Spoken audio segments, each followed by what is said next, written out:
Jay Perrin. So there you go. So yeah, so we're here. We got Perrin, we got Barrett, we got our main event winner, main event Mitch. Can confirm that message did come in. 754. There's never a dull moment when it comes to matchmaking processes in between fight cards. So yeah, looking forward to catching up with Mitch in person to see how he's doing. A week or so out of that masterful performance and first main event that he had at Cage Titans, and then Peter Barrett. Yeah, some exciting news on the horizon for him and Jay Perrin as well. So we got Mitch Raposo already here. What's going on, Mitch? What's up, boys? You guys hear me? Oh yeah, we can hear you well. Loud and clear, my man. How's the hand? A little banged up. I had a couple of things, but I'm feeling good, man. I'm feeling good.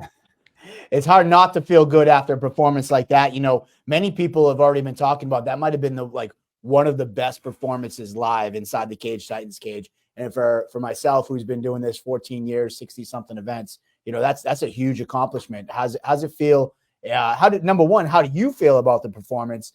And how do you feel hearing that some people are kind of attributing this after so many people have fought for Cage Titans that, you know, putting your name at the top of the list is one of the best performances ever? Yeah, I definitely set out.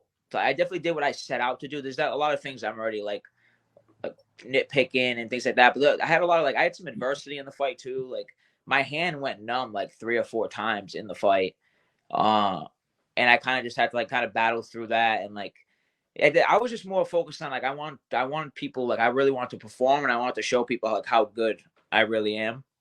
And I feel like I did that to an extent that I can be happy with. Obviously some shit. I feel honestly I was probably at 60-70% going into that fight, to be honest with you. Damn. Somebody said in the comments already, Mitch to the UFC levels above, you know, that's a 60% performance, man. Not even Parmar Usman shit. I was really injured going into that fight. I couldn't really wrestle and grapple the way I wanted to. And I just did a lot of sparring. So I felt Oh, yeah. Sorry. Yeah. Crazy. Oh, you good? Oh, I was just going to say, it's you saying that you didn't get to strike or grapple the way you wanted to. And I find that be a statement that's hard pressed to believe, because I'm seconding that. And as many years as I've been doing this, that was as lights out of a performance, as head and shoulders. It was complete shutout, round to round. At what point in the fight were you thinking to yourself, what do I got to do to get Justin Valentin out of here? Because talk about the dog of dogs. He came to fight and bring a war. And I think someone with that kind of dogged determination definitely brought the best out of you, because that's what I was watching. Yeah, literally the whole fight, he was he's a dog. He really is. And Justin's definitely got legit skills, and he's been around for a long time. So I'm glad we fought. But now his corner definitely brought the best of me too. I could just hear them the whole fight. And there's such good cornermen, obviously. And I know they're giving him good advice, and they were giving him some really solid advice.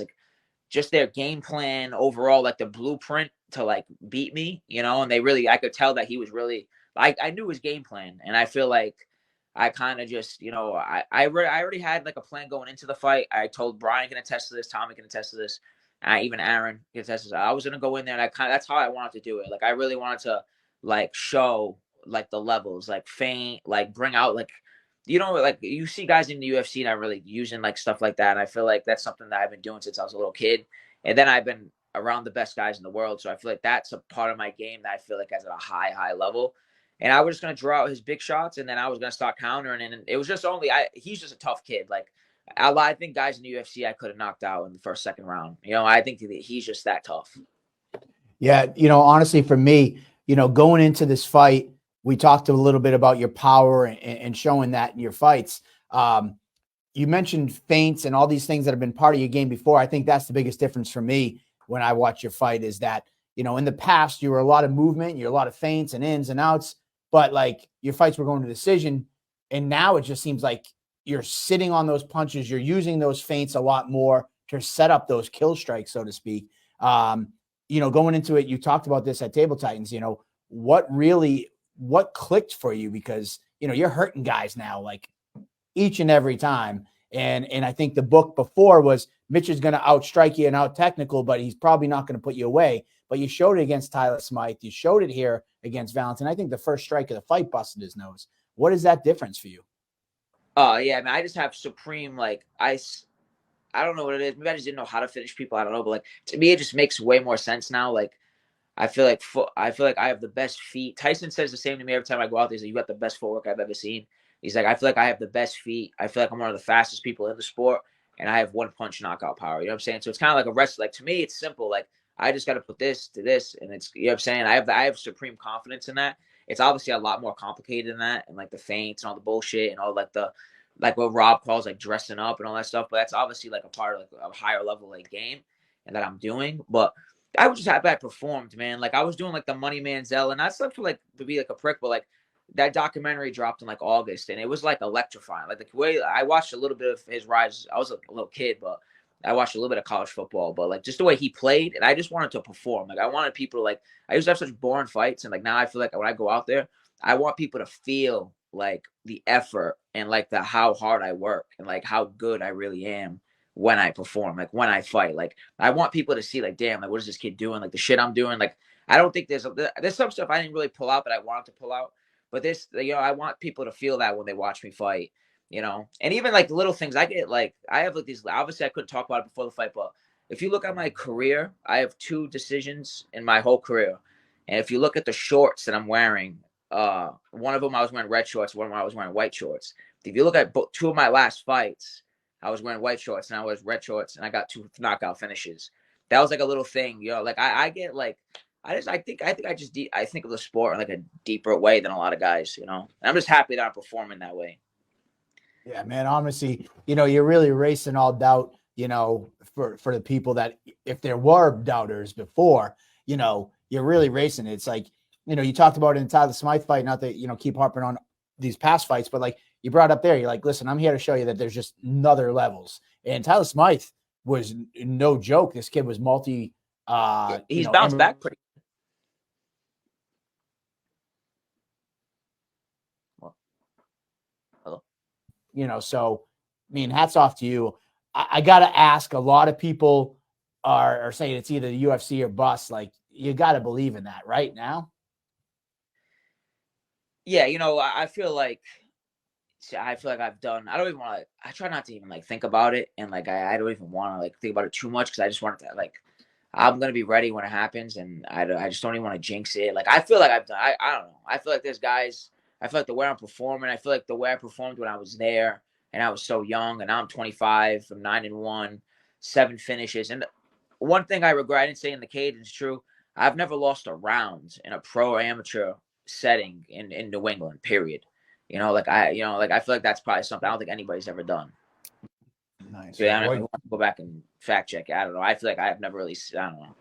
That's yeah, something no, going I into. can't disagree with you. I'm hard pressed to see a moment that you've not been in control of the fight, and this surging streak that you're on, the way that you're finishing everybody in the first round, and then you run into Valentine and just the methodical breakdown round after round. You were making adjustments on the fly, implementing that wrestling game, a little ground and pound, let them back up, and then to punctuate it with that beautiful body shot to finish it off.